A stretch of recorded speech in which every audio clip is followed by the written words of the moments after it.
Я в Сбербанк обращусь, тогда я уточню у них. Хорошо, можете обратиться в Сбербанк, также помойки можете обратиться.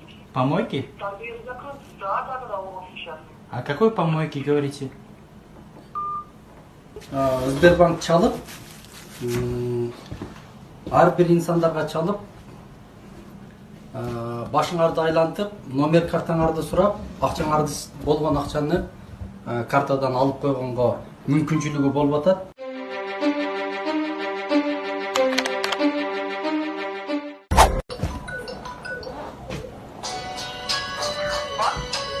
Здравствуйте.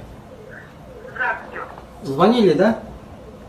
Да, звонили. Вас беспокоил Сбербанк России, калькулятор 24 часа, горячая линия. Мы хотели вас уведомить, также поздравить, что у вас по вашей карте Сбербанка накопились бонусы 8999 рублей за то, что вы сделали по своей карте расходы, да?